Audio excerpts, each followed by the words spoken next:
Hi, everyone. Welcome to Tom's podcast. It's great to have you here for another episode as we dive into a fresh topic this Tuesday evening. Whether you're tuning in from your car, your walk, your kitchen, or your quiet corner of the world, I'm really glad you're here. This is a space where we don't just talk about success. We explore what it means to live deeply, to grow intentionally, and to create a life that truly feels like your own. If you're new here, welcome. And if you've been listening for a while, thank you for coming back.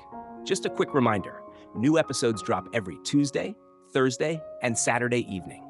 So if you want to stay in the loop, make sure to follow us on Instagram, X, and Threads for updates and reflections throughout the week.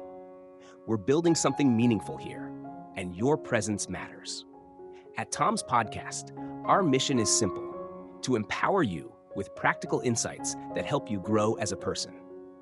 Not just tips and hacks, but real, grounded thoughts on how to build the life you want, from the inside out.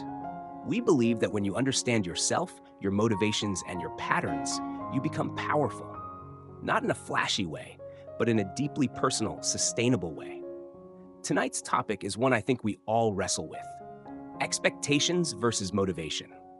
It's a quiet tension that lives in the background of our daily lives, especially if you're someone who sets goals, dreams big, or just wants to do well in life. Let me ask you something. Have you ever set high expectations for something? A job, a relationship, a conversation, only to feel crushed when it didn't go the way you imagined?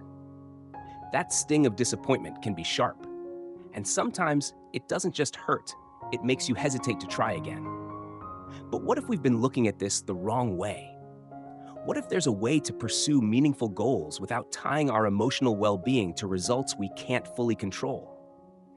That's where the difference between expectations and motivation becomes really important. Expectations are often external. They're focused on outcomes, results, or how others behave. Motivation, on the other hand, is internal. It's about your standards, your effort, your process, things that stay with you no matter what happens around you. Let me give you a simple example. Imagine someone who's been working hard all year, believing they're in line for a promotion. They've done everything right. But when the time comes, the promotion goes to someone else. They're not just disappointed, they feel betrayed, maybe even foolish for hoping. That's the trap of expectations. But if their focus had been on showing up fully, improving their craft, and giving their best every day, not just for the promotion, but because that's the kind of person they've chosen to be, their sense of purpose wouldn't be shaken by that one moment. They could be proud, not defeated. And that's why this topic matters so much. When we start to shift our mindset from expecting things to go a certain way to choosing how we show up regardless of the outcome, we unlock something powerful. We free ourselves from cycles of disappointment. We become more resilient. We find a steadier kind of motivation, one that isn't shaken every time life doesn't cooperate. So in this episode, here's what we're going to explore together. First, we'll talk about what expectations really are and why they often set us up for frustration. Then, we'll dig into the idea of personal standards, what they are, how they differ from expectations, and how they can actually make us more consistent and motivated. From there, we'll look at how we can manage the expectations we place on ourselves, the internal pressures, and how to replace them with healthier habits that still push us forward without dragging us down. And finally, we'll end by talking about the journey. Because too often, we forget that growth isn't just about reaching some distant goal. It's about who we're becoming along the way. We'll talk about the power of small wins and how learning to celebrate the little moments can actually keep us going over the long haul. This isn't just theory. You're going to hear real-life stories, practical tools, and reflective questions to help you apply this to your own life. Because I want you to walk away from this episode not just with new ideas, but with a real sense of how you can stay ambitious and grounded, hopeful and realistic, driven but not desperate. So, are you ready? Let's dive into the heart of today's episode and uncover how to take control of your motivation while finally letting go of the weight of unrealistic expectations. Let's start by understanding what expectations really are. At their core, expectations are assumptions about how things should unfold, often based on what we want, hope for, or believe is fair. They're the silent scripts we write in our minds about how others should behave, how situations should play out, or what results should come from our efforts. But the truth is, many of the things we expect, whether from people, circumstances, or even outcomes, are things we can't fully control. Think of expectations like betting on the weather. You might hope for a sunny day for your picnic. You check the forecast, pack your basket, and lay out the blanket with confidence. But if it starts to rain, no matter how well you planned or how much you wished otherwise, you still get wet. It's frustrating, not because you did something wrong, but because you expected something you couldn't guarantee. That's the tricky thing about expectations. They often feel reasonable, even logical.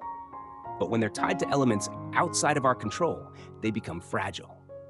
For example, you might expect a colleague to meet a deadline because you communicated clearly and gave them plenty of time.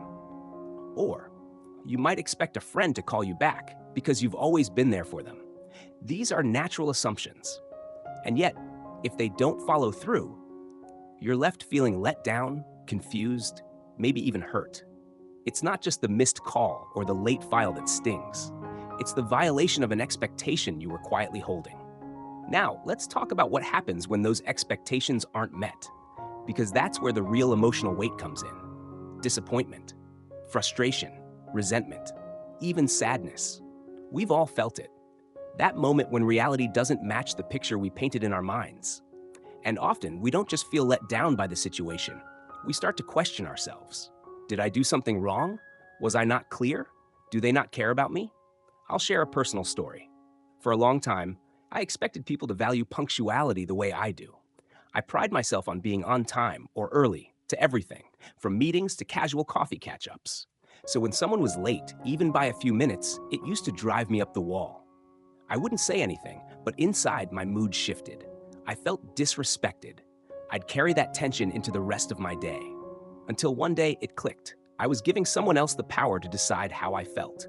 Their lateness wasn't about me. But my expectation that everyone should operate on my internal clock was setting me up for frustration again and again. That realization changed everything. I began to notice how often expectations were quietly guiding my emotional responses. I expected people to text back quickly. I expected others to match my energy, my urgency, my values. And when they didn't, I made it mean something personal. But the truth is, most of the time it wasn't. It was just life. People operate differently. Things happen. And when I stopped expecting people to be just like me, I felt lighter, freer, more in control of my own emotional weather. Now, I want you to take a moment. Think about a time you felt disappointed, really disappointed, because something didn't go the way you expected. Maybe someone let you down. Maybe a plan fell through. Maybe your efforts didn't lead to the outcome you were hoping for. How did that moment affect your day? Your mood, your mindset? These moments are powerful, not because they're rare, but because they're so common. And often, we don't realize how much of our emotional turbulence comes not from what actually happened, but from what we thought should happen. So, why do we set expectations in the first place? If they so often lead to disappointment, why do we keep falling into the same trap? Well, the answer is pretty human. We crave certainty. We want to make sense of the world. Expectations give us a sense of structure. They help us feel like we know what's coming next. Think about how early in life we learn to expect things. Rewards for good behavior, predictable reactions from others, patterns in school, in family, in work. Society teaches us that if we follow the rules, we'll get the reward. If we put in the effort, we'll get the outcome. It's a comforting formula. But life doesn't always follow formulas. Another reason is that expectations can feel like a form of protection. If we set high expectations for others, or even for ourselves, we believe we're raising the bar, motivating better results. But more often than not, what we're really doing is setting ourselves up to be constantly measuring reality against an imagined version of how things should be. And here's the truth. The world isn't always going to cooperate with our internal script. People won't always behave the way we hope. Situations won't always unfold the way we planned.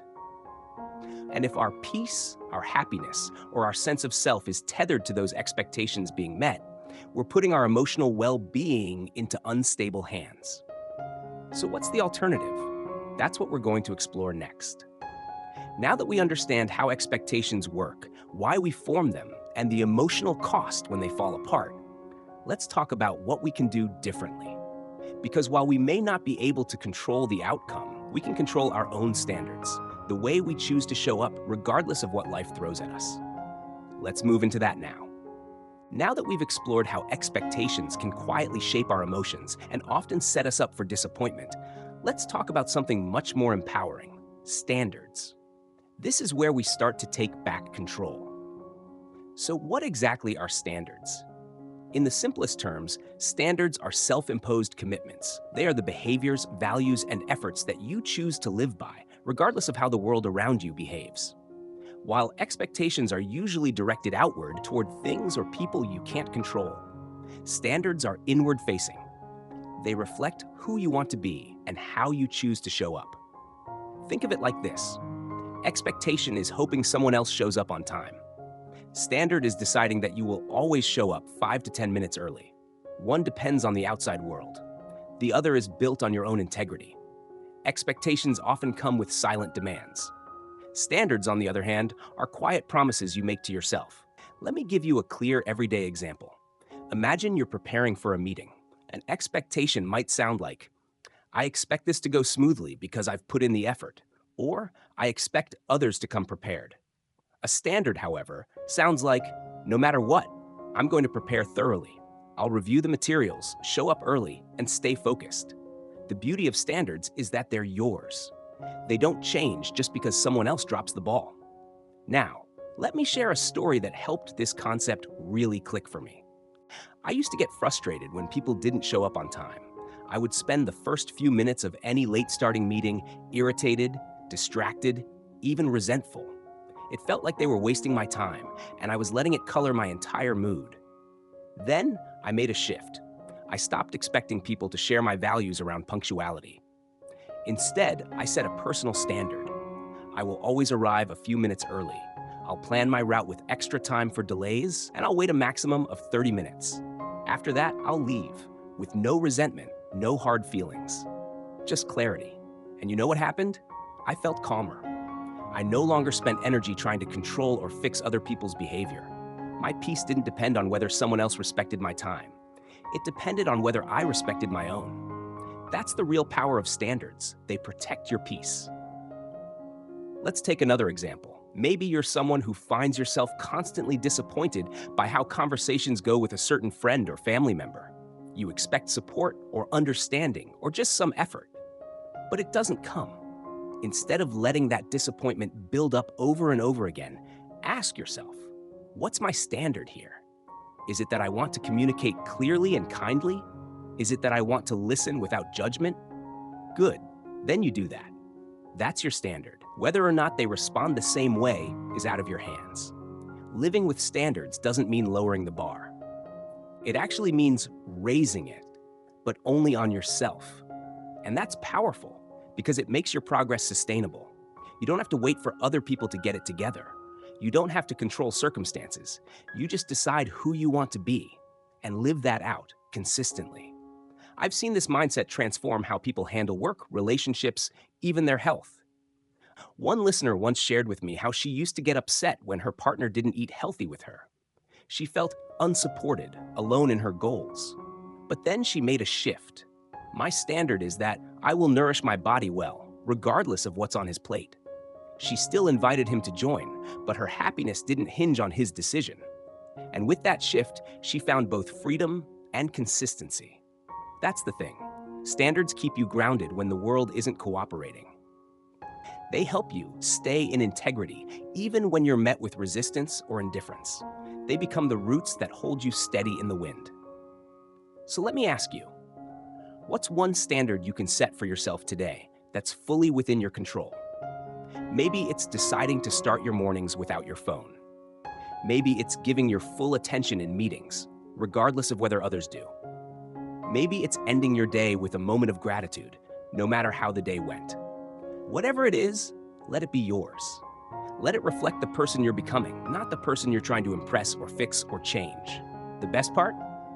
When you start to live by your own standards, something incredible happens. You become more consistent, more confident, And you start to attract people and situations that align with your values, not because you demanded it, but because you became it.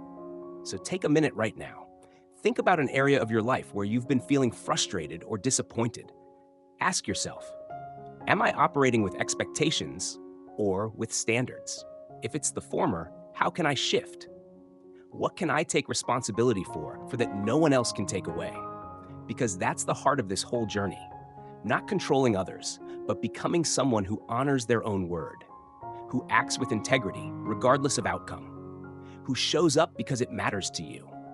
And when that becomes your focus, life gets lighter, your energy becomes clearer, and ironically, you begin to experience more of the outcomes you once tried to force.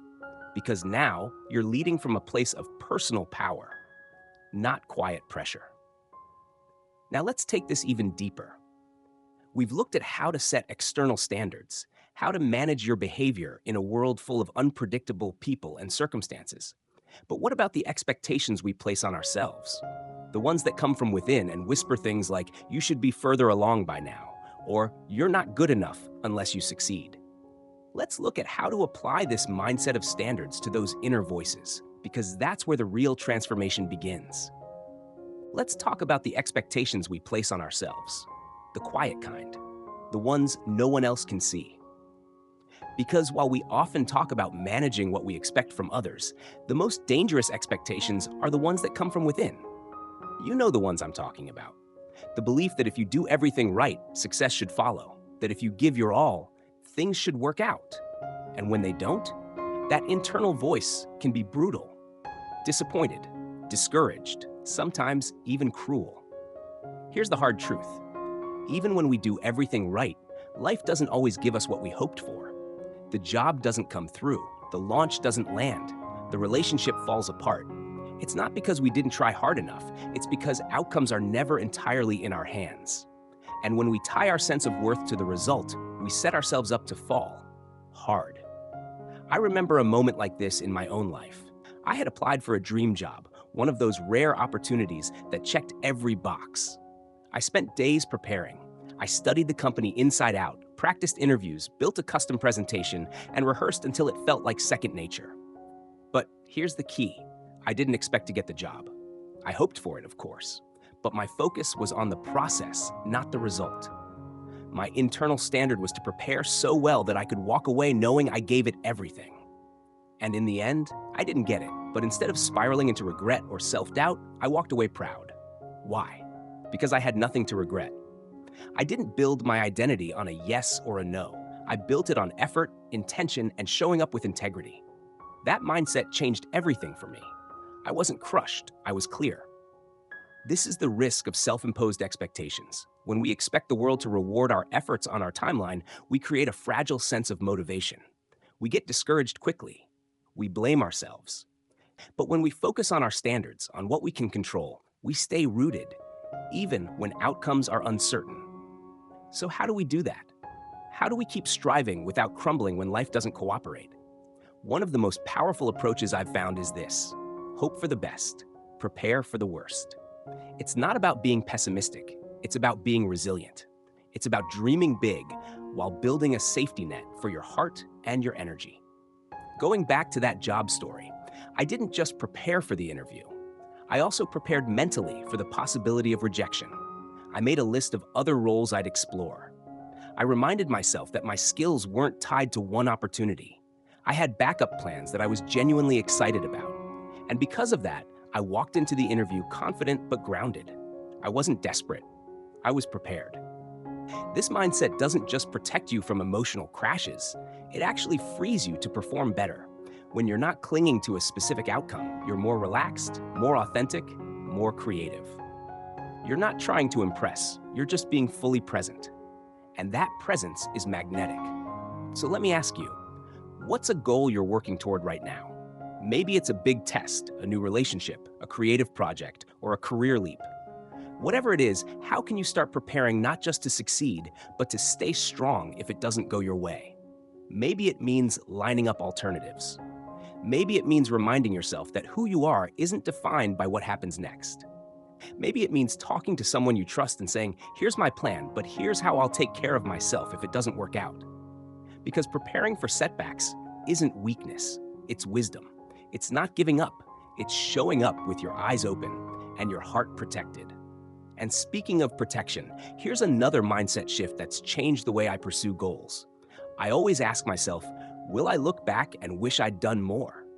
If the answer is yes, I act. Right now. No delay. No overthinking. I take that action, even if it's small.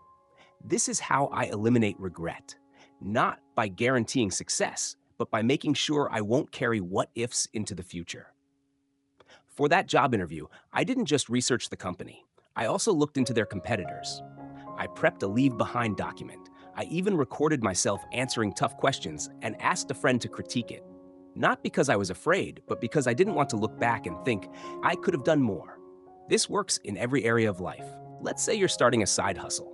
Don't just hope it grows. Do everything you can now so that even if it doesn't scale immediately, you know you gave it your best. Or maybe you're trying to repair a relationship. Don't just expect the other person to respond well. Do the inner work. Reach out. Speak your truth clearly and kindly. Whether or not they come around, you'll walk away without lingering doubt. This mindset isn't about controlling everything. It's about owning your part, fully and unapologetically. It's about showing up with excellence, even when you can't predict the outcome. And here's the magic in all this. When you live this way, you become unstoppable. Not because you never fail, but because failure doesn't define you. It refines you. It teaches you. It moves you forward. You no longer need guarantees to take action. You just need clarity, effort, and the courage to say, I'll give this everything I've got, and I'll be okay, no matter what. So today, ask yourself, where in your life are you waiting for a specific outcome before you feel proud, satisfied, or enough? And what would it look like to flip that, to feel proud because you gave your best, regardless of how things unfold? This shift from expecting outcomes to investing in effort doesn't just protect your motivation, it transforms your journey. It makes you more intentional, more focused, and more at peace. Because in the end, the goal isn't just to win, it's to live in a way that you're proud of. A way that leaves no room for regret. A way that honors your time, your energy, and your values. And when you do that, every step forward, no matter where it leads, becomes meaningful. This approach not only keeps us motivated, it makes the journey itself worth walking. Let's pause for a moment and talk about something we often forget when we're chasing big goals: the journey itself.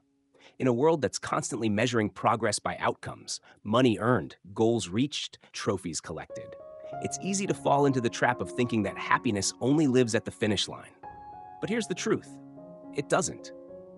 Happiness isn't just at the finish line, it's in every step you take. And if we ignore the steps, if we only care about the final result, we risk missing the life that's happening in between. Think about it. How many times have you worked hard for something, reached your goal, felt a burst of pride, and then immediately moved on to the next thing? That high didn't last, did it? Because the real satisfaction isn't just in achievement, it's in the becoming, the growth, the persistence, the everyday effort that shapes you into the person who earns that success. When we focus only on the destination, we burn out. We run ourselves into the ground thinking we'll rest when it's done. But that moment keeps moving. The goalpost shifts, and we're left exhausted, wondering why we still don't feel fulfilled. Let me give you an example. A friend of mine had a goal to be debt-free. She mapped out every credit card, every loan, and she was so focused on the big goal that she barely noticed her own progress. I remember asking her, "How did you celebrate when you paid off your first card?" She looked at me puzzled and said, "I didn't. I just moved on to the next." That's when it hit her. She had been sprinting through a marathon, forgetting to enjoy the moments of success that were already happening. So we sat down and she made a new plan, not just for debt repayment, but for celebration. Every time she cleared a balance, she'd treat herself to a small joy, a picnic in the park, a new book, a coffee at her favorite spot. And it changed everything. The journey stopped feeling like punishment. It became empowering, joyful, motivating. Small wins aren't just cute moments to post about. They're essential. They build momentum. They remind you that progress is happening, even when the end goal still feels far away. So how do we lean into this mindset in a practical way? How do we make space for joy along the path? Here's a tip I found incredibly helpful. Break your big goals into micro milestones. Let's say your goal is financial freedom. That's a huge, long-term ambition.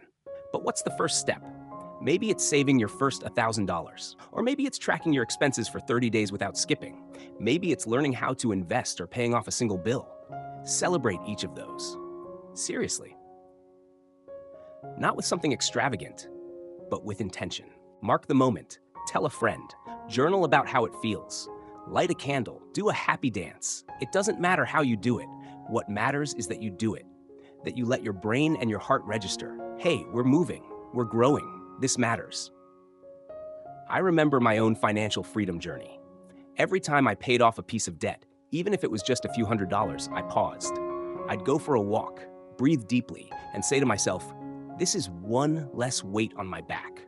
I didn't wait until the entire mountain was gone to feel proud. I let each stone rolled away be its own victory. And that's what kept me going. Now, I want to ask you, what's one small win you can celebrate this week? Maybe you woke up early 3 days in a row. Maybe you had a hard conversation you'd been putting off. Maybe you said no to something that didn't align with your values. These moments matter. Don't brush past them. Don't say it's not a big deal. Because it is. Every act of integrity, every step of growth, those are the moments that build a meaningful life. And here's something beautiful. The more you celebrate small wins, the more resilient you become. Because you're not just chasing an outcome, you're learning to love the process. You're building internal fuel that keeps you going when things get tough. Let's be honest, long-term goals come with long-term challenges. There will be days when you don't feel like it, when progress stalls, when setbacks happen. But if you've trained yourself to see progress in the journey, you won't give up. You'll find the spark in the smallest flicker. That's what resilience really is. It's not about being bulletproof. It's about being rooted. It's about finding enough joy and meaning in the doing that you can keep showing up, even when it's hard. Let me share another quick story. One listener of this podcast sent me a message recently. She was building her own business and felt stuck. No clients for weeks, bills piling up, motivation fading. But she decided to shift her focus. Instead of obsessing over revenue, she celebrated every inquiry, every new follower, every blog post written. She even made a checklist titled Things I'm Proud I Did Today and filled it out every night. And slowly, the tide turned. Not just in her business, but in her mindset. She was no longer waiting for success to feel successful. She was living it, moment by moment. That's the mindset we're aiming for here. Because when we build our lives on standards, prepare for setbacks, and celebrate small wins, we become resilient enough to pursue big dreams without fear of disappointment. We stop living only for the finish line, and we start living for the next step. For the feeling of showing up fully. For the pride in our own persistence. So whatever journey you're on, whether it's about money, relationships, health, creativity, or something else entirely, remember this: you don't have to wait to be happy. You don't have to delay joy until the boxes are checked and the trophies are earned. You can feel it now, in the progress, in the effort, in the little steps that add up to something beautiful. Let's stop rushing through life. Let's stop skipping the middle. Let's learn to love the journey, not just the outcome. Because the real win isn't just what you get, it's who you become along the way. So, as we wrap up today's episode, let's take a moment to breathe and reflect on the path we've walked together. We started by drawing a clear line between expectations and standards. Expectations are about outcomes we can't fully control, like whether someone hires us, loves us back, or shows up the way we want them to. Standards, on the other hand, are personal commitments. They're the way we show up for ourselves, no matter what the world throws at us. We explored how dangerous expectations can be, how they often leave us feeling frustrated, hurt, or stuck when reality doesn't match what we imagined. But we also discovered a better way, setting strong, clear, internal standards. By focusing on our preparation, our attitude, and our choices, we take back our power and protect our motivation. We talked about how to stay grounded when things don't go our way, how to hope for the best while preparing for the worst so we're not left crushed by disappointment. And we leaned into the importance of small wins, those quiet victories that build resilience, keep us inspired, and make the journey itself meaningful. Because success isn't just what happens at the end, it's what you do, what you choose, every day along the way. So here's the heart of it. You don't have to choose between dreaming big and protecting your peace. You can stay ambitious without becoming attached to outcomes. You don't need to sacrifice motivation to avoid disappointment. Just focus on what you can control. Focus on how you show up, on your own effort, your own values, your own growth. That's the real foundation of a fulfilling life. And now here's my challenge to you. What's one personal standard you can set this week? Something that's entirely within your control. Maybe it's preparing thoroughly for a meeting. Maybe it's showing up on time. Maybe it's choosing kindness, no matter how someone else behaves. Choose something simple but meaningful. Live it. And then share your experience with us on Instagram, X, or Threads. I'd love to hear how it goes. You never know who your story might inspire. And if today's episode resonated with you, if something we talked about lit a spark inside you, I invite you to share it. Send it to a friend, a sibling, a coworker. You never know what kind of meaningful conversation it might spark. And who knows? That small act might be your own small win for the day. Remember, new episodes drop every Tuesday, Thursday, and Saturday evening right here on Tom's podcast. So if you haven't already, make sure to follow us on Instagram, X, and Threads. That way you never miss an update, a new reflection, or a fresh insight that could shift your week in the best way. And here's how I want to leave you tonight. Keep chasing your goals. Keep dreaming boldly. But don't let expectations steal your joy. Anchor yourself in your standards. Walk your journey with intention and celebrate every single step forward because they all matter. Thanks for spending this time with me. Your presence here means more than you know. Until next time, this is Tom signing off from Tom's podcast, wishing you a peaceful, purposeful evening. See you soon.